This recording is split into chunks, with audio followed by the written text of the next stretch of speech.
Ok, petite séquence, ça va peut-être pas durer trop longtemps, mais pour parler d'antisémitisme, figurez-vous. Alors moi, c'est un sujet qui me tient à cœur, dont je parle depuis assez longtemps. C'est un sujet où je suis aussi concerné en partie. Voilà, étant moi-même d'origine juive, etc., etc. Donc voilà, moi, c'est un sujet qui me tient à cœur. On en a parlé avec la séquence de Mélenchon, etc., etc. Il y a plein de choses à dire, Et moi, il y a un truc que je dis depuis un petit moment à propos de ce sujet, c'est que tout ça, à force d'instrumentalisation, à force d'attaques de mauvaise foi, à force que dans les médias, ça fait plus de 2 ans qu'on est en mode ah, telle personne est antisémite, non, telle personne n'est pas antisémite, nanani, nanana. À la fin, on parle même plus vraiment d'antisémitisme, quoi. Et on dit souvent à quel point, merci Femfaker pour les 50 balles, merci Adèle pour les 1 euro, je finis juste ma petite intro. On parle très très souvent comment l'instrumentalisation de l'antisémitisme est utilisée pour taper sur LFI et taper sur la gauche, à quel point LFI est victime de cette instrumentalisation, et la gauche, le camp pro-palestinien, de manière générale, est aussi victime de ces instrumentalisations. On parle un peu moins souvent d'un truc, c'est qu'il y a une autre victime de cette instrumentalisation, c'est la lutte contre l'antisémitisme elle-même. Le mot antisémitisme est lui-même vidé de sa substance à force d'être utilisé à tort et à travers, et majoritairement par la droite et par l'extrême droite, pour taper sur le camp pro-palestinien et taper sur le camp de la gauche. Voilà, donc moi c'est un truc que j'ai pas mal dit ces derniers temps là. On a fait 2-3 réacts, peut-être vous m'avez vu tenir un peu un discours comme ça. Et donc je voulais en reparler parce que j'ai vu passer cet extrait de Tzedek, donc Tzedek que vous connaissez probablement, Tzedek, ou si vous connaissez pas, je vais vous les présenter. Donc c'est un collectif de juifs décoloniaux, juifs antisionistes, juifs antiracistes, voilà. Et ils étaient chez Parole d'Honneur, vous connaissez aussi probablement, là sur leur plateau, pour parler un petit peu de tout ça dans leur émission qui s'appelle comment ? Je me souviens plus. Aloam Hazem, donc c'est une émission un peu de feat Parole d'Honneur Tzedek, quoi. Pour parler de tout ça, pour parler de l'affaire Epstein notamment, le complotisme, la pédocriminalité, le suprémacisme, etc. Et comment l'affaire Epstein peut réactiver chez certains des logiques complotistes antisémites, quoi. Voilà, en mode genre, regardez, ce juif new-yorkais financier, pédosatanistes, traficote les élites mondiales, ou je sais pas quoi. Il y a plein de dons dans tous les sens, merci beaucoup pour tous les dons. Merci, moi, voilà, Flexburg à la Sausage, et juste avant, je sais plus qui c'était, et FM Faker, et si merci pour tous les dons, on est déjà à 850 €. On continue les dons pour le Soudan et pour la Palestine. Let's go, merci beaucoup. Merci beaucoup. Enfin voilà, du coup j'ai pas pu voir l'émission en entier de Tzedek, mais il y a cet extrait qui est sorti et je voulais en parler avec vous parce que ça rejoint vraiment pas mal le discours que j'ai essayé d'avoir ces derniers jours en disant, moi il y a un truc qui m'énerve, c'est que qui est le dindon de la farce dans toutes ces histoires d'antisémitisme, c'est la lutte contre l'antisémitisme. Et même à gauche là, quand c'est en mode encore une attaque sur LFI, une énième attaque contre LFI, et bah on a tendance à plus penser à quel point ça fait du mal ou du bien à LFI, etc., plutôt que de remettre la lutte contre l'antisémitisme au centre de nos préoccupations. 200 balles, merci beaucoup pour les 200 balles, cher donateur anonyme incroyable. Et ça veut dire qu'on a atteint les 1052 € sur la cagnotte pour le Soudan et pour la Palestine, pour Dignité Internationale. Merci beaucoup et j'en profite pour dire, si vous regardez ça sur YouTube, je mettrai le lien probablement en description. N'hésitez pas à donner sur ma cagnotte. On lève des fonds pour Dignité Internationale, qui est une ONG humanitaire. Et donc là, c'est des dons pour à la fois le Soudan et de l'autre côté, la Palestine. Pour les deux, donc chaque euro compte. Vous voyez, on a déjà levé 12 000 € depuis dimanche soir. Je sais pas ce que c'est que et super on a toute la semaine pour lever des fonds. Et donc on a déjà 1000 balles sur la cagnotte. Let's go. Allez, on continue. Et moi, je continue de ce que j'étais en train de dire. Enfin voilà, du coup, on parle beaucoup. Souvent, quand on parle d'antisémitisme, médiatiquement, politiquement, en fait, on parle pas d'antisémitisme. On parle de comment c'est instrumentalisé, on parle de comment on nous attaque avec ça, comment on doit se défendre par rapport à ça. Merci Nouichan pour les 50 balles, merci beaucoup. Mais on parle très peu du sujet principal, c'est-à-dire la lutte contre l'antisémitisme et l'antisémitisme en soi. Et à force d'attaques de mauvaise foi et d'instrumentalisation, on se retrouve dans un contexte où la lutte contre l'antisémitisme elle-même passe quasiment pour une blague finalement. Voilà. Et donc dans ce petit extrait, Tzedek revient un peu là-dessus, et notamment à travers l'utilisation du mot goy. On a vu pas mal de gens, et pas que des droitards, hein, utiliser le mot goy comme une blague, genre ah, c'est un truc de goy ça, etc., etc. Sachant que de base, donc goy ça veut dire non-juif, c'est le mot qu'utilisent les juifs pour parler des non-juifs. Quand tu reprends le rapport qu'un antisémite comme Alain Soral par exemple avait historiquement avec le mot goy, normalement c'est un peu antisémite de faire des blagues avec le mot goy. Et ben là on en arrive à un point où on comprend même plus rien à rien. C'est juste un bordel pas possible. On se retrouve avec des gens qui ne voient même pas la portée antisémite à utiliser le mot goy pour faire des blagues comme ça. Tellement, en fait, le terme même, le concept même d'antisémitisme a été roulé dans la boue par tous ceux qui instrumentalisent tout ça pour en faire des attaques sur la gauche et sur le camp de la pro-palestinien. Notamment le Rassemblement National, etc., etc. Voilà. Donc, Tzedek revient un petit peu là-dessus et je trouvais que l'extrait était vraiment super. Donc, je voulais vous en parler en live et pouvoir en discuter un petit peu de tout ça. Et après, on regardera dans un autre sujet ce petit passage de Michel Fer sur Mediapart. Vous voyez, moi c'est comme ça, c'est la ligne. On regarde à la fois le plateau de Parole d'honneur et le plateau de Mediapart. Voilà, on n'est pas sectaire ici. Quel autre streamer pour parler du sujet de l'antisémitisme, on regarde à la fois PDH et Mediapart? Je vous le demande. Parce que les deux interventions sont vraiment banger, vous allez voir. Ah, voilà. Non, en vrai, c'est cool, non? C'est cool. Non, je suis pas un dogmatique, moi. Moi, je prends les paroles intéressantes là où on peut les trouver. Même quand c'est entre des gens qui peuvent pas se blairer. Let's go. Allez, on regarde l'extrait de Sedek. Je trouve que Goy, c'est Hop là, je vais mettre plus fort. Je trouve que Goy, c'est vraiment devenu le mot employé par les gens. Aussi, il y a des gens qui l'emploient en mode t'es un Goy, un peu t'es en mode t'es teubé, t'es dans la matrice, tu t'en rends pas compte et tout. Et il y a des gens qui se définissent eux-mêmes comme Goy en mode je veux m'émanciper du fait que ces élites juives me définissent comme un sujet inférieur, une valeur marchande, un travailleur un peu flou. Voilà, donc ça, c'est typiquement Soral, c'est ce qu'il faisait déjà il y a 10 ans, quoi. Il allait en procès dans ces trucs pour apologie de nazisme, plus ou moins, quoi. Enfin, il avait pris des procès, il a été condamné par la justice pour incitation à la haine raciale, pour antisémitisme, etc., etc. Il était venu au procès avec un gros t-shirt avec écrit Goy dessus, en mode genre, ouais, je suis un Goy. Parce que je suis un résistant. Moi, je suis pas du bétail. Je me laisse pas contrôler par les élites juives mondiales, contrairement à vous. Ouais, je revendique retournement de stigmate. Ouais, je suis un Goy. Et donc, c'est de l'antisémitisme complotiste, soralien, tout ce que vous voulez, quoi. Et ce truc-là est en train de revenir un petit peu. Donc, t'as les antisémites assumés qui revendiquent en mode genre, bah ouais, Goy solide, je me laisserai pas faire. Et aussi, t'as tout un tas de gens qui récupèrent un petit peu ce mot-là, à tort ou à raison, parfois sans même se rendre compte de la portée du truc, pour être un peu en mode genre, ah, c'est un truc de Goy, ça. Et bah, évidemment qu'il y a une portée antisémite là-dedans. Évidemment. Vraiment ce truc de genre Goy dans le dossier Epstein, c'est un peu genre tu es à la fois quelqu'un d'exploité et à la fois un objet sexuel travaillé. Enfin, genre il y a vraiment cette dimension-là aussi qui est apparue vachement. Mais je pense la question de l'emploi assez massif du. Donc lui, c'est bon, le premier je le connais pas, en plus il est masqué. Lui, c'est un des militants de Tzedek que je me souviens plus de son nom. Alors si quelqu'un a son nom, j'ai oublié. Mais du coup, j'avais été à la soirée de lancement, c'était super bien, c'était vraiment hyper bien. J'avais été à la soirée de lancement du dernier bouquin de Tzedek qu'ils avaient fait, où il y avait en plus même la musique c'était bien. Il y avait DJ Gilbert, pour ceux qui connaissent, un ancien de la house music. C'est une légende de la French Touch à l'ancienne, quoi. T'es potes avec Cassius et compagnie dans les années 90, vraie légende. Enfin, c'est de house super cool. Il y avait des rappeurs très bien, comme Okis par exemple, le rappeur lyonnais, trop bien. C'est Eli, c'est ça. Je me souviens plus de son nom. Et donc, du coup, avant les concerts, ils présentaient l'ouvrage, etc. Je me souviens plus comment il s'appelle leur bouquin. C'est un petit bouquin qui est assez rapide à lire. Du coup, il y avait Jonathan Ruff et il y avait Eli, il y en avait un troisième, je me souviens plus de son nom. Et lui, il faisait partie de ceux qui étaient sur scène, quoi. Et vraiment, c'était super. J'étais très content d'aller à cette soirée de Tzedek avec une pote à moi qui m'avait proposé de venir. La soirée était vraiment top. Ouais, Gilbert, trop bien. Bah voilà, toi, le Lazy Soul, qui est un ancien de la musique électronique en France. Gilbert, c'est ta génération limite. C'est les mecs qui étaient déjà DJ dans les années 90 et tout. Je dis pas ça pour te traiter de vieux, hein. Mais voilà. Disons que les vrais savent. Gilbert, c'est pas le DJ de la house française le plus connu. Mais ceux qui sont dans le milieu savent très bien la légende que c'est, quoi. C'est un peu le DJ préféré de ton DJ préféré. Enfin, je parle de ça à l'ancienne, quoi. Voilà. Parce que t'as les méga légendes de la French Touch, là, même les Daft Punk et compagnie, les Cassius, etc., etc. Et DJ Gilbert, c'est un mec qui est dans le milieu de la house française et de la French Touch depuis très longtemps. C'est les grands frères pour toi. Ok, ouais, c'est vraiment carrément la génération au-dessus, quoi. Ok. Tzedek, c'est une signification? Oui, mais je sais plus ce que ça veut dire. Voilà. Oui, c'est le mec de Versatile Records, exactement. Pensez à Pépé Braddock et tous les trucs comme ça. Voilà. Du mot Goy, c'est attends, en fait. Oui, c'est l'époque un peu Laurent Garnier, c'est ça, c'est un peu cette génération-là. C'est vraiment la vieille garde, les anciens de la French Touch, quoi. Voilà. Allez, bref, on revient à tout ça. Mais bon, bref, la soirée de. Oh, merci Paella la Mama pour les 50 balles. Let's go. On est quasiment les premiers de la cagnotte, là. Allez, on continue. Allez, on reprend du coup. Mais oui, l'emploi du mot Goy. De l'emploi assez massif du mot Goy, c'est en fait, ça pose aussi la question de tout ce qu'il y a autour de complotisme, anticomplotisme, antisémitisme, lutte contre l'antisémitisme, à propos de cette affaire Epstein, parce que voilà, c'est évident, je pense, pour tout le monde, mais Ok, Tzedek, c'est justice en hébreu. Ok. Ça, comment dire, la révélation de ces dossiers dernièrement a donné lieu à un retour en force d'un certain nombre de personnalités antisémites, comme Dieudonné, qui a fait un live qui a cartonné il n'y a pas longtemps sur Twitter, et d'autres personnalités aux États-Unis notamment, qui assument clairement une forme d'antisémitisme et qui voient dans l'affaire Epstein une espèce de manière de pouvoir y aller à fond dans leur propagande. Oui, bah... Quand tu sais comment les antisémites historiques, on va dire, les Soraliens et compagnie, en France, c'est pas mal Soral qui a représenté cette tendance, quoi. Déjà, l'antisémitisme, il y a toujours une part de complotisme dedans. Enfin, toujours, ouais, quasiment. C'est vraiment très lié à ce qu'on appelle le complotisme, l'antisémitisme.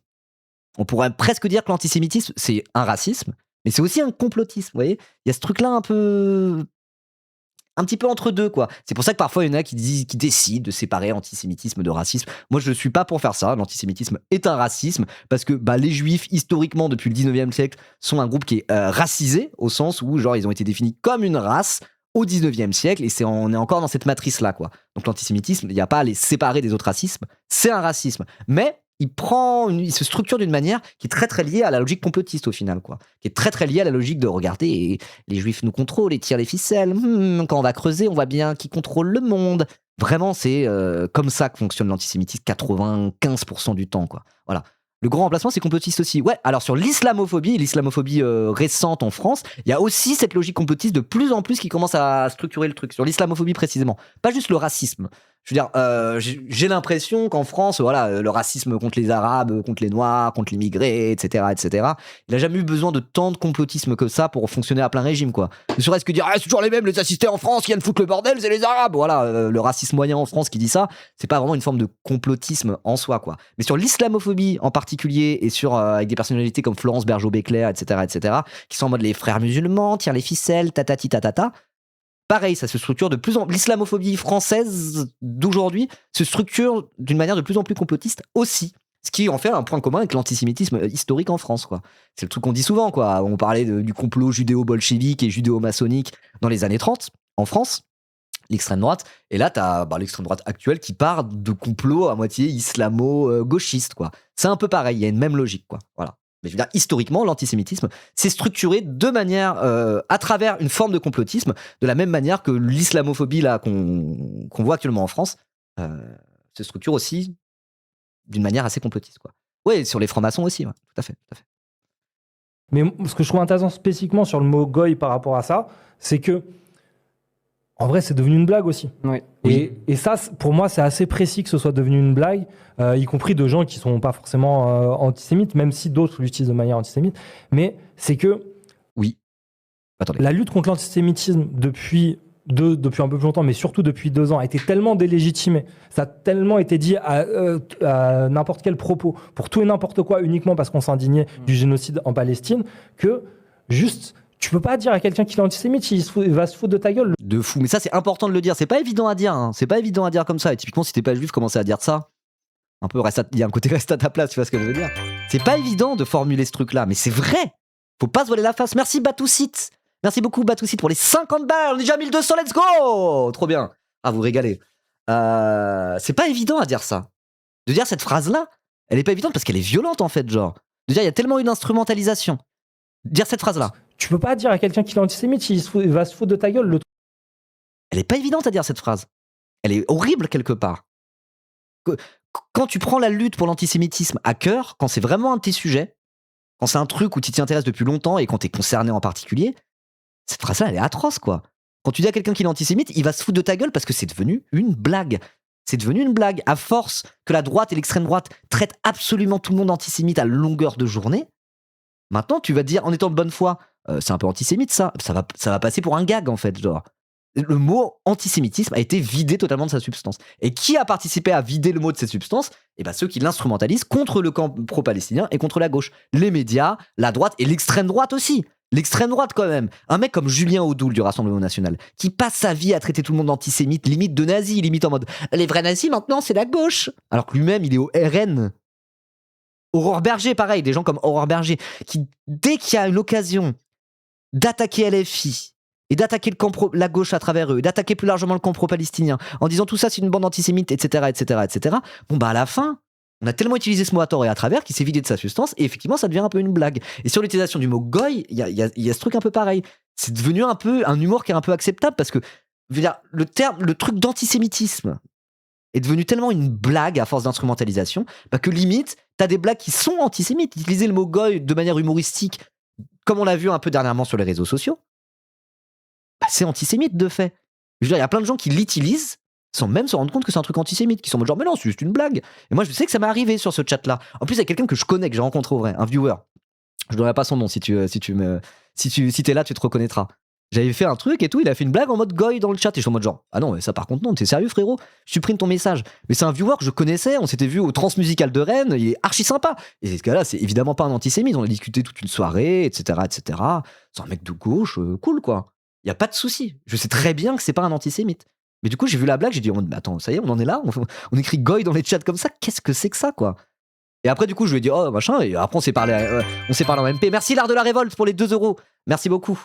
Après, on s'est parlé en MP. Du coup, il m'a envoyé un message en disant, ah, désolé, j'ai vraiment pas fait exprès et tout. Il avait l'air un petit peu en mode, vous voyez, en mode genre, merde, j'ai merdé, pardon, quoi. Vous voyez ce que je veux dire? Mais j'étais en mode, t'inquiète, y a pas de souci. Parce que je sais bien. Voilà, déboussolé, c'est le mot que je cherchais. Je sais bien que c'était pas un antisémite. Et pourtant, il utilise ça un peu comme une blague, quoi. Donc, ça en dit long, un peu. Ça en dit long à quel point la lutte contre l'antisémitisme, ça veut quasiment plus rien dire à cause de tous ces blaireaux, quoi. À cause de tous ces blaireaux. Du coup, comment on fait à gauche pour agir à ça? Quel narratif on met en œuvre? Pas juste pour se défendre face aux attaques, mais pour remettre le sujet de l'antisémitisme et la lutte contre l'antisémitisme au cœur de nos préoccupations quand on parle de ce sujet. Bah, je sais pas, c'est compliqué. C'est compliqué. Parce que, y compris nous, la gauche, quand les seuls moments où on parle de ça, c'est pour se défendre des attaques de nos adversaires et dire non, on n'est pas antisémite, arrêtez avec ça. Oui, c'est vrai. Donc ça veut dire, c'est quoi? Ils instrumentalisent le sujet pour attaquer la gauche, et quand nous, la gauche et LFI, etc., et le camp pro-palestinien, la seule réponse qu'on a à donner, c'est se défendre de ces accusations, en disant regardez, ils nous attaquent, on parle de l'instrumentalisation sans vraiment parler au final du sujet, mais c'est pas de notre faute, c'est juste qu'on se retrouve coincé. Je sais pas comment faire. Je sais pas comment faire pour redonner un poids, redonner une importance, redonner un sens au concept même d'antisémitisme, sachant qu'il a tellement été vidé de sa substance. Je sais pas exactement comment faire, mais en tout cas, voilà, le constat de Tzedek dans cet extrait, je le partage totalement, quoi. Et d'utiliser l'utilisation du mot goy comme un mot humoristique, y compris par des gens qui ne voient même pas la portée antisémite à tout ça, j'ai trouvé que c'est très bon extrait, voilà. Mais de base, est-ce que le terme goy désigne les non-juifs de façon péjorative? Non. Non, goy, ça veut dire non-juif, c'est tout. Ou de manière péjorative, ça dépend, mais tu peux l'utiliser un peu comme une blague, quoi. Exemple, j'ai regardé Marty Suprême il y a pas longtemps. Marty Suprême, c'est un film sur Marty. C'est Marty Mauser dans le film. Ils ont changé le nom, c'est un joueur de ping-pong, etc., etc. Et c'est des juifs new-yorkais dans les années 50, prolo, etc., etc. Et du coup, c'est un film réalisé par des juifs new-yorkais. C'est vraiment, voilà, c'est des juifs dans le film, pas mal. Pas que. Mais en tout cas, tu suis un héros qui est juif, etc. Et à un moment, tu vois son oncle qui parle avec un flic, avec un non-juif, du coup, genre. Et je sais plus, il parle de bouffe, machin bidule. Il discute, il est en mode genre, ah, tu vas prendre quoi au resto? Et le flic, il lui répond, c'est son pote, hein, le policier. Il lui répond, ah, moi, je vais bouffer je sais plus, genre le rôti de bœuf ou un truc comme ça, là. Et il lui dit, oh là là, ah, t'es vraiment un goy. Il lui dit ça parce qu'en mode, genre, tu prends vraiment c'est un plat de blanc, ce que tu bouffes, quoi. C'est vraiment un plat d'anglais protestant, quoi. Moi, je vais prendre le pastrami. Je sais plus exactement ce qu'il dit, mais il fait une blague comme ça en mode genre, tu prends ça au resto, toi? Ouais, t'es vraiment un goy, mais c'est pour rigoler, quoi. Ouais, voilà, c'est un peu comme dire guerre par moment. Ça peut être péjoratif si c'est utilisé de manière péjorative, mais en soi, par essence, ça l'est pas, quoi. Ça dépend. Mais en tout cas, normalement, c'est utilisé tranquillos, quoi. Voilà. Bah là-bas, ça veut juste dire non-juif pour les juifs. Point, quoi. Voilà. Voilà, c'est ça. Il lui dit, je vais prendre le roast beef. Exactement. Il y a son pote qui lui dit, bah, moi, je vais prendre le roast beef. Il lui fait, oh, t'es vraiment un goy. Voilà. Merci Ursula Arbar pour les 20 euros. Merci beaucoup. De la même manière que j'ai fait un bœuf bourguignon, moi, l'autre jour, là. J'ai fait une story Instagram pour être en mode genre, waouh, t'es mal bœuf bourguignon, comme il est délicieux. J'avais fait une blague en mode genre, c'est vraiment le plat le plus blanc qu'on peut cuisiner, un bœuf bourguignon, là, etc., etc. Donc c'est le genre de blague, mais non, c'est pas péjoratif en soi d'utiliser le mot goy. Par contre, utiliser comme une blague, le sous-entendu, c'est en mode genre, regarde, t'es un bon goy, tu obéis bien à tes maîtres. Alors, voilà, ça craint. Et à côté, en même temps, j'ai vu des gens faire des blagues, utiliser le mot goy pour décrire un truc. Limite, tu changes le terme par un autre truc, ça aurait été même pas si antisémite que ça, quoi.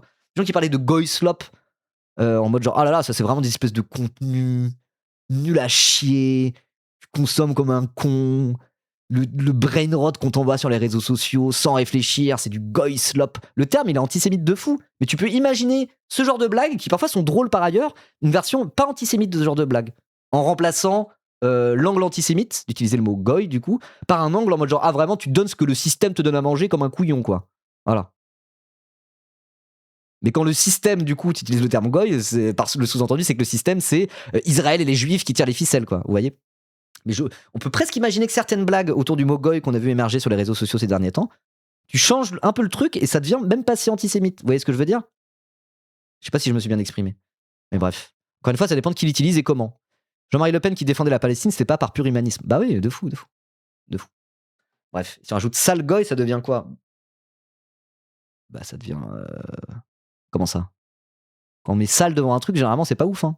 Oui, il y a des juifs qui disent ah, espèce de sale goy, c'est un peu, oui, c'est pas ouf, c'est discriminant. Mais c'est quoi ta. Où est-ce que tu vas en venir, Zionix 49 ? Oui, oui.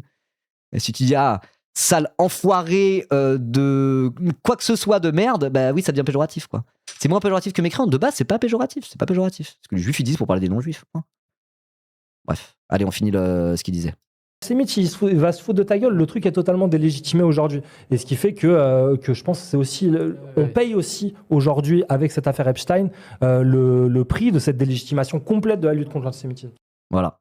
Et ça, il faut vraiment le dire et le répéter. Moi, c'est vraiment le discours que j'ai essayé d'avoir un peu ces derniers jours. Notamment par rapport à toute la séquence là avec Mélenchon et tout. J'étais en mode genre. Je vais certainement pas jeter LFI sous le bus ou quoi que ce soit. Mais moi, j'arrivais pas à voir autre chose que ça. Que, encore une fois, t'as une séquence médiatique qui fait que le terme. On parle pas d'antisémitisme en réalité. Et que le concept même de lutte contre l'antisémitisme se retrouve à être le dindon de la farce dans ces séquences-là. Et moi, c'est un truc que j'ai de plus en plus du mal à supporter, quoi. Et de voir que Tzedek dit ça, du coup, j'étais en mode genre oui. 1000 fois oui. Il faut le dire, il faut le dire. Si t'appréhendes le sujet de l'antisémitisme uniquement par l'angle de il l'utilise pour taper sur la gauche, il faut le dire, il faut continuer à le dire. Mais si c'est uniquement ton seul et unique discours sur l'antisémitisme, à un moment, le terme est vidé de sa substance, qu'on le veuille ou non, quoi. Voilà. Et ça, c'est un truc que je voulais répéter. Et comme j'ai vu cet extrait passer, je me suis dit, vas-y, je vais en parler en live, quoi. Voilà. Bref. Il y avait un autre extrait, je voulais en profiter pour vous montrer. Alors, ça n'a pas grand-chose à voir, pour le coup. Enfin, si, parce que ça parle d'antisémitisme, etc., d'Israël, tout ça. C'est le même thème, on va dire, mais c'est pas du tout le même sujet. C'était Michel Feher. Alors, attendez juste. Ok. C'est Michel Feher. Donc, Michel Feher, c'est un philosophe qui a écrit plein de trucs. Moi, je savais même pas que c'était un juif antisioniste. J'ai découvert ça avec cet extrait, figurez-vous. Sinon, il a écrit des trucs sur Producteurs et Parasites. C'est un des bouquins qu'il a écrit. C'est hyper intéressant, c'est pour dire comment à l'extrême droite ils ont un discours sur l'assistanat au final, ils ont un prisme de lecture du monde où c'est pas la lutte des classes quoi, c'est pas t'as l'exploiteur et l'exploité, t'as le producteur et le parasite, t'as le vrai français qui travaille et t'as les assistés de l'autre côté. Et comment derrière la figure de l'assisté, au final c'est une version racialisée de la figure de l'assisté où les assistés c'est toujours les mêmes, c'est les noirs et les arabes dans les cités, nous on est les vrais français qui travaillent et en plus on paye des impôts, voilà, pour eux. Un peu ce discours-là, quoi. Donc, il fait partie de ces penseurs, en fait, qui réfléchissent à tout ça, à la figure de l'assistanat, comment se structure le vote RN autour de ça. Bah, tiens, Bam qui arrive dans le chat pile au bon moment. Trop bien. Salut, Bam. Voilà. Bam Wepan, il est un peu fan de Michel Feher aussi. Le concept de producérisme, c'est un peu ça, qui défend dans Producteurs et Parasites. Le concept de producérisme racialisé, comme moi, Bam Wepan, il est en mode genre... Excellent prisme de lecture pour comprendre aussi un peu ce que c'est que le vote RN. Et tout ça rejoint d'ailleurs totalement, là j'en parlais au début du live, les constats de Benoît Coquart, là, qui a fait de la sociologie sur qu'est-ce que c'est que l'électorat RN, comment se structure le vote RN. Et moi je l'ai écouté hier soir, Benoît Coquart, chez Mediapart aussi pour le coup. Moi j'ai enchaîné, j'ai fait Michel Feher et Benoît Coquart derrière. Les deux entretiens, je vous conseille d'y aller les yeux fermés, ils sont trop bien, les deux. Et au final ils se rejoignent un peu. Et c'est pour ça que le truc de l'anti-assistanat et que la figure de l'assisté, c'est archi central quand on parle du vote RN. Et ce qui ne veut pas dire que c'est évacuer le racisme que de dire ça. Parce que derrière la figure de l'assisté, il y a la figure de l'immigré, il y a la figure du noir, de l'arabe dans les cités, etc. Quoi. Voilà. C'est pas dire que l'anti-assistanat et la sensibilité anti-assistanat est ultra centrale dans le vote RN, ça ne veut pas dire que c'est pas raciste pour autant. Au contraire, c'est là où c'est terrible. C'est que l'anti-assistanat pour les électeurs RN est une forme de racisme à part entière, en fait. Et c'est pour ça que le concept de Michel Feher qu'il explique en parlant de producérisme racialisé, c'est vraiment, je trouve que le concept est ultra efficace, ultra efficient, quoi. Voilà. Et ça rejoint tous les constats de Benoît Coquart par ailleurs, alors qu'il ne parle même pas de Michel Feher dans son entretien. Et je me suis dit, quand tu connais un peu Michel Feher, t'es en mode, oui. Voilà, donc voilà, tous ceux qui s'intéressent au truc en mode la ruralité, le vote RN dans les campagnes, le périurbain, etc. Moi, je vous conseille le combo Michel Feher, Benoît Coquart, vous serez archi carré derrière avec tout ça, bien plus que juste en écoutant Ruffin parler des bourgs et des tours. Voilà. J'en ai une critique à lui faire de ne pas avoir ouvert une proposition avec la décroissance, mais très bon livre. Oh, mais ça après, voilà, c'est ta marotte à toi. D'écolo. Non, je plaisante. Mais après, de toute façon, il y a toujours des critiques à faire, y compris quand des gens sont extrêmement basés. Quand on est dans l'ordre quand c'est des intellectuels, personne n'a la vérité absolue, quoi. Et d'ailleurs, l'extrait que je vous montrais de Michel Feher, j'ai vu plein de gens, notamment des gens un peu des juifs antisionistes, dire j'aime son discours, il me parle, mais quand même, je vais un peu le critiquer. Notamment Olivier Leclafarrière, un mec de l'UJFP que j'aime beaucoup, qui a dit ce discours me parle, ce discours est super et je le trouve vraiment chouette, mais en même temps, il est critiquable. Voilà, j'ai vu un mec de CD qui s'appelle Nathan dire j'aime bien, ça me plaît, mais c'est quand même un peu idéaliste et judéo-centré. Ce qui est vrai. Donc, même un discours qui est cool, il faut savoir le nuancer, il faut savoir le critiquer. Ça s'appelle, ça s'appelle être des intellectuels finalement. Voilà. Mais quand c'est vrai du vrai ordre du débat d'idées, bah c'est trop cool quoi. Voilà. Sauf que pour comprendre la pensée du boug, l'entretien de lundi matin est meilleur, car Mediapart cherche à lui faire taper sur sa gauche. Moi je trouve que l'entretien était bien en vrai. J'ai vraiment trouvé que l'entretien était bien chez Mediapart, mais tu sais quoi, j'avais aussi regardé l'entretien de lundi matin, c'est juste que c'est différent. Taper sur la gauche, non, pas forcément, mais bon, bref. Je vais pas rentrer dans le débat sur Mediapart, je m'en bats les couilles. Là, on va regarder cet extrait, l'extrait il est banger, peu importe qu'il est dit sur ce plateau ou un autre, on s'en fout, là, c'est pas là où je voulais en venir. Le sionisme. Salut Sebzer, comment ça va? Hop là. Et en tout cas, ceux qui veulent regarder l'entretien de Michel Fer, je vous le conseille, et tout le moment où il parle d'antisémitisme et compagnie, c'est à partir de 42 minutes 50 dans la vidéo de Mediapart. Voilà. Et oui, au début, ça parle un peu de Mélenchon, etc. Et les questions de Mathieu Magnodès, le journaliste, vont quand même dans le sens de dire c'est antisémite ce qu'il a dit Mélenchon, est-ce qu'il a pas un peu déconné? Mais du coup, d'avoir la réponse de Michel Fer là-dessus, c'est intéressant. Et notamment, il dit une phrase que j'ai trouvée très très bien pour parler de Mélenchon par rapport à ces sujets-là, dans l'utilisation de son registre par rapport à Epstein, Massin, etc. Il a dit on comprend très bien d'où ça vient, mais je vois pas très bien où ça va. Il a dit ça en parlant de Mélenchon quand il est un peu dans ce registre-là. Et j'ai trouvé que c'était très très pertinent. Donc bon, allez regarder, faites-vous votre propre avis, allez regarder l'extrême, l'entretien si vous le voulez. Mais en tout cas, voilà. Moi, c'est de cet extrait-là dont je voulais vous parler. Donc on va juste regarder cet extrait et pour le coup, il est banger, quoi. Le sionisme, et c'est pas de la provocation ni de l'ironie que de le dire, est un mouvement antisémite dès le départ. Ah ouais, ça rigole hop de dire ça. C'est un discours qu'on n'entend pas tous les jours. Alors justement, c'est ça qui a été un peu critiqué par certains, de dire, je vois où il veut en venir, mais dire que le sionisme est antisémite, alors que de fait, le sionisme produit pas de l'antisémitisme en Israël, par exemple. Vous voyez ce que je veux dire? Les conséquences principales du sionisme, c'est la colonisation palestinienne, et c'est la Palestine qui prend. C'est pas les juifs de ce territoire-là. Vous voyez ce que je veux dire, quoi. Donc c'est l'utilisation du terme antisémitisme. Il y en a qui étaient en mode genre je suis un peu critique de l'utilisation de ce terme-là, etc. Je vois ce qu'ils veulent dire, mais on pourrait remplacer par peut-être anti-juif. Plus que antisémite, ça serait peut-être un peu plus clair. Mais ce qui est intéressant surtout, c'est de pourquoi. Pourquoi il veut en venir là. Et là, je trouve, en fait, ça va nous amener vers une certaine vision de l'identité juive. Vous allez voir. Je trouve ça incroyable. Il faut nous expliquer là. Ben oui. C'est surtout un projet impérialiste, mais c'est pas pour cette raison-là en fait qu'il le dit. Lui, il le dit d'un point de vue de juif. De c'est quoi sa vision d'identité juive à lui, ce qu'il aime dans l'identité juive de son point de vue, ce qui fait que ce qui fait que Israël, le projet sioniste, au final, détruit ou affaiblit très fortement cette identité juive dont lui se réclame. Voilà. Là, c'est vraiment d'un point de vue des juifs. Vous voyez ce que je veux dire? C'est-à-dire que il suffit de lire Théodore Herzl, Ben Gourion, Jabotinsky, plus encore David Gordon, le fondateur du premier parti socialiste en Palestine en 1905. Il y a une détestation profonde de la judéité diasporique. Israël est fondé sur le désenjuivement des Juifs. Voilà, c'est cette phrase-là. Et donc ça, faut comprendre où il va en venir. Hein. Israël est fondé sur le désenjuivement des Juifs. N'importe quoi. Non mais let him cook, Maldéanor, let him cook. Encore une fois, c'est sa propre vision de l'identité juive. Parce que de base, et en fait pour moi, pour comprendre un peu ce qu'il veut dire, il faut en venir à ce que c'est que le nationalisme, quoi. Le sionisme est un nationalisme, de fait. On pourrait même dire c'est le nationalisme juif, on pourrait le décrire comme ça. Je sais pas, après je pense que c'est critiquable ce que je viens de dire, mais voilà. C'est une forme de nationalisme, le sionisme. Et justement, pourquoi les antisémites au 19e siècle, avant, et même après le 19e siècle, avant le 19e siècle déjà, étaient antisémites? Parce que justement, dans leur projet nationaliste, la figure du juif n'était pas assimilable à la nation. Ils avaient leur propre agenda, ils étaient cosmopolites, déracinés, des espèces de citoyens du monde qui s'en foutent un peu des nations.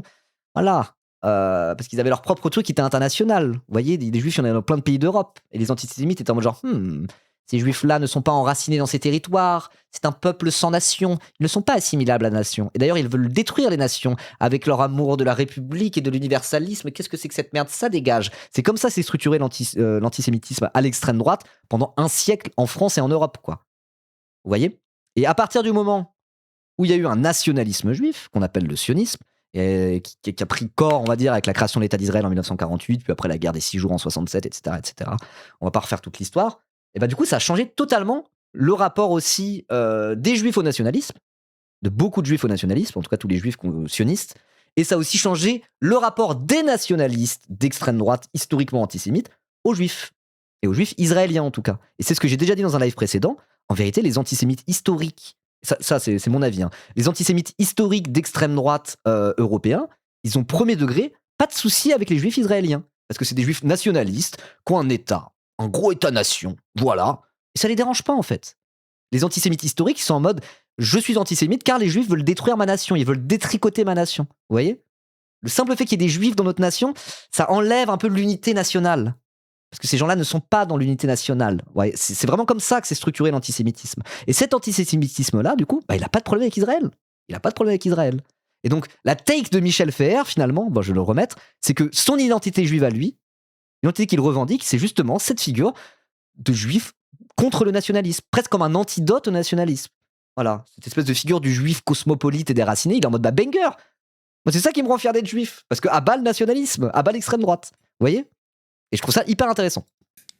La vision que Herzl, Ben-Gurion, Jabotinsky et Gordon ont des juifs est exactement la même. Donc ça, c'est un peu les pères fondateurs du sionisme, quoi. Du sionisme moderne, on va dire. Parce qu'après, tu as le sionisme religieux, qui est vraiment d'ordre théologique avant la création de l'État d'Israël. C'est encore différent, quoi. Après, il y a la question un peu, voilà, je veux dire, la question du sionisme, elle existait avant le sionisme tel qu'on le connaît aujourd'hui.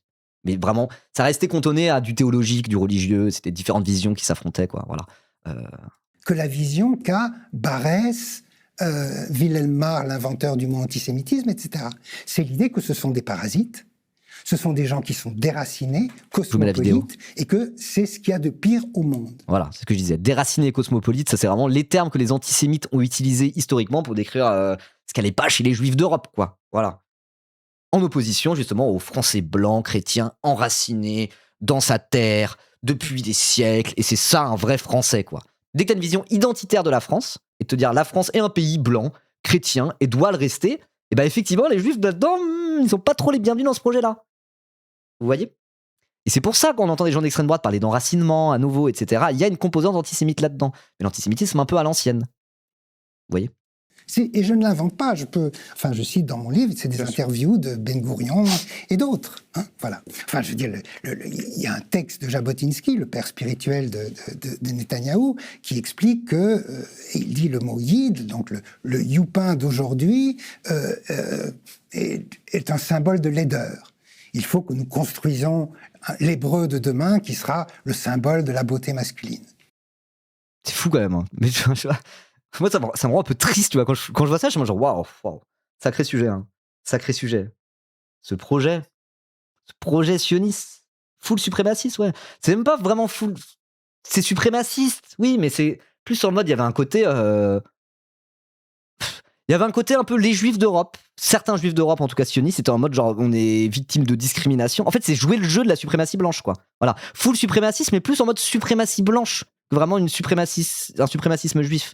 Tu vois ? Parce que maintenant, il y a des gens qui sont officiellement des suprémacistes juifs, notamment en Israël, ce qu'on appelle l'extrême droite israélienne, là, les Ben Gvir et compagnie. Eux, ils sont suprémacistes juifs. Littéralement, c'est leur projet. Mais c'est plus le projet sioniste à l'origine, en tout cas tel que le décrit là Michel Feher, c'est un peu ça. C'est un peu en mode des juifs qui vivent en Europe, victimes d'antisémitisme par ailleurs, évidemment. Et ben au final, ont le prisme de lecture des blancs européens et un prisme de lecture quasiment suprémaciste blanc, quoi. Ils sont en mode genre, nous autres juifs, on n'a pas de nation. Du coup, on est un peu des parasites de merde. Et ce qu'il faudrait, c'est que comme les différentes nations blanches européennes, nous, comme eux, on devrait avoir notre nation qui sera le symbole de notre puissance et arrêter d'être ces espèces de parasites. Vous voyez ? Donc c'est vraiment effectivement des juifs qui avaient le prisme de lecture des blancs européens, suprémacistes, tout ce que vous voulez, et antisémites, quoi. Mais du coup, la clé de compréhension à tout ça, pour moi, c'est le nationalisme, quoi. Et moi, je suis contre le nationalisme parce que je suis de gauche. Vous voyez ? Et en fait, c'est une raison largement suffisante pour être antisioniste, en tout cas d'un point de vue juif. Parce qu'après, il y a plusieurs raisons d'être antisioniste, quoi. Un juif antisioniste, c'est pas tout à fait comme un antisioniste non juif, vous voyez ? Bon, après ça, il est devenu sympathisant fasciste, on comprend pourquoi. Oui, quand je parle de ça, je parle des juifs européens sionistes dont il parle, quoi. Voilà. Mais donc, il y a cette idée-là qui est là dès le départ. C'est-à-dire, c'est le principe même du pionnier. C'est le principe du pionnier, mais en l'occurrence, faire des pionniers avec les gens qui sont effectivement les cosmopolites par excellence, c'est pas simple. Donc c'est du boulot, donc c'est une vraie ingénierie sociale de transformation. Mais le résultat, c'est qu'ils ont effectivement réussi. Puisque effectivement, on peut dire qu'aujourd'hui, Israël est le pays le moins juif du monde. puisque c'est le seul pays au monde qui est fondé sur le désenjuivement de sa population. Alors ça, c'est un peu hot take, on se dit, attends, Israël, le pays le moins juif du monde, ça peut paraître complètement aberrant de dire ça. Mais encore une fois, c'est par rapport à sa vision qu'il a de l'identité juive, quoi. Et lui, il est en mode genre, cosmopolite, déraciné, banger, à bas le nationalisme. Et moi, je suis plutôt sur cette ligne-là. Mais après, c'est pour ça qu'il y a des gens qui disent que c'est une vision un peu judéo-centrée. Voilà, c'est sa propre appréciation de l'identité juive qui n'est pas forcément partagée par la majeure partie des juifs par ailleurs, quoi. C'est sa vision, c'est une vision assez juive de la question au final. Et ouais. Mais moi, je sais que moi, je me reconnais dans ce discours parce que je suis genre, mais oui, banger. Au final, et c'est un truc qu'il dit à un autre moment dans l'interview. Il dit, de la même manière que les antifascistes doivent incarner ce que les fascistes détestent, je pense que, enfin, c'est sa take. Hein, il dit, je pense qu'aujourd'hui, les juifs devraient incarner ce que les antisémites détestent. Je trouve ça banger de fou. Moi, ça me parle en tout cas, ça me parle. En mode genre, voilà. Et l'antisémitisme, c'est quoi? C'est tous ces gens-là sont des cosmopolites déracinés qui s'en prennent à nos belles nations blanches européennes. Bah, banger en fait. C'est trop bien d'être un cosmopolite déraciné qui détricote les nations blanches européennes. Stylé. Quoi? George Soros, le juif mondialiste qui finance des ONG et qui veut détricoter les nations blanches européennes. L'extrême droite, ils détestent George Soros pour cette raison-là. Il représente un peu cet archétype, vous voyez? Cet archétype que les antisémites qualifient du juif cosmopolite déraciné.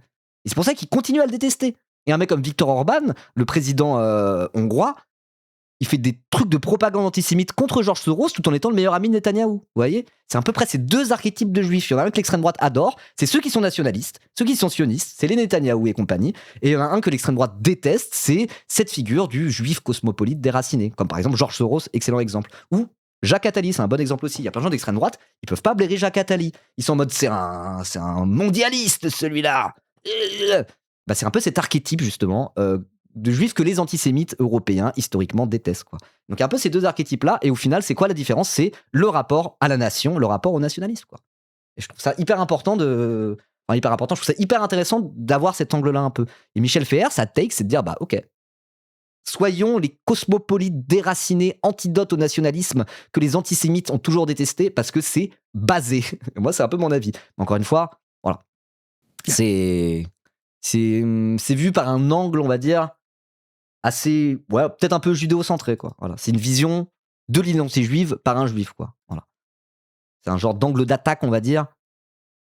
Si t'es pas juif, je suis pas sûr qu'il faut avoir ce discours-là. Vous voyez ce que je veux dire? La population. Parce que ça peut être aussi un peu fétichiste, par ailleurs. Vous voyez? Bien, ce qu'ils ont fait depuis le début.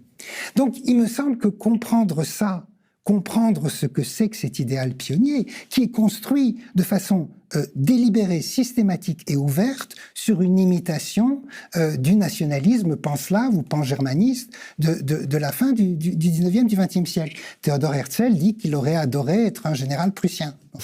Donc c'est ça qui me semble être la ligne d'attaque. C'est-à-dire que quand on nous dit aux juifs antisionistes, vous êtes dans la haine de soi juive, vous détestez en tant que juif, vous voulez absolument vous assimiler et ne pas être vu comme juif, c'est tout le contraire. C'est tout le contraire. Ouais. Bon, je sais pas, j'ai trouvé c'est incroyable, mais tout l'entretien est super, et surtout toute la fin où il parle de ce sujet-là. Vraiment, les 10-15 dernières minutes, il parle que de ce sujet-là précisément, en allant plus en profondeur, et j'ai trouvé ça incroyable. J'ai vraiment trouvé ça admirable. Vous voyez? Et moi, ça me fait penser aux juifs américains.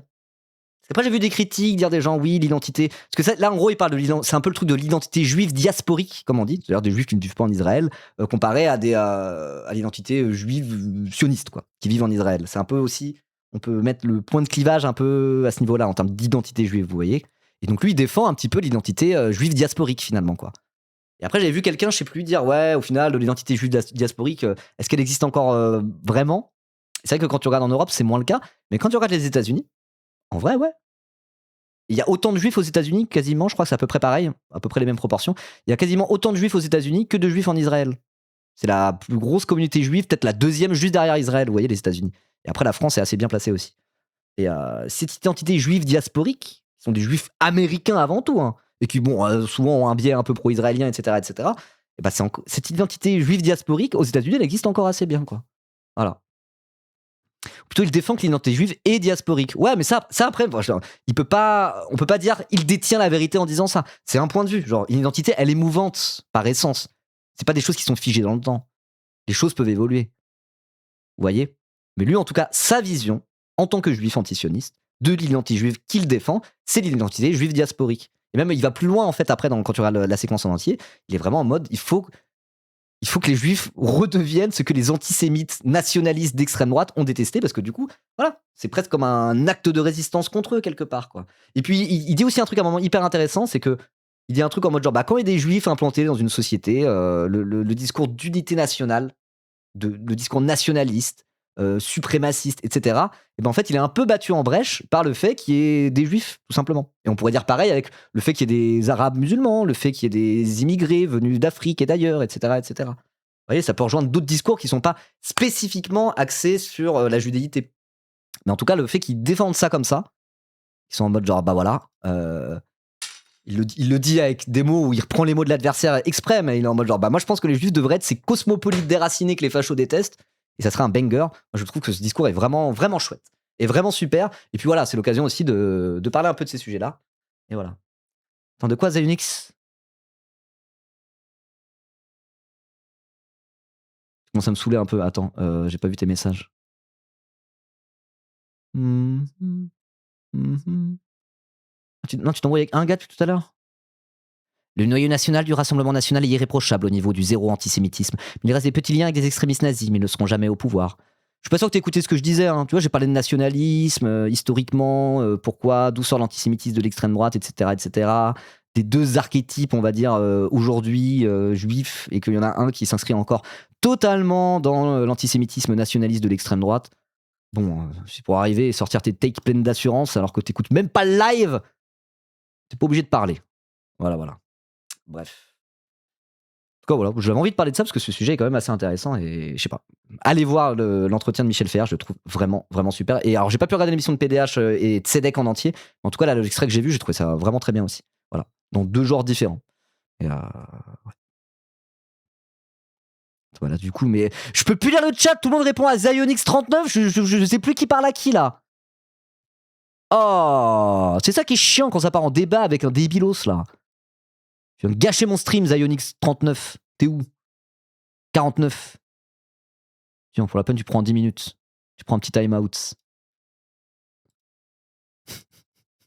Je voulais lire les commentaires pour continuer à en discuter avec vous, mais au final, je vois que des gens débattre et je comprends même pas de quoi vous débattez.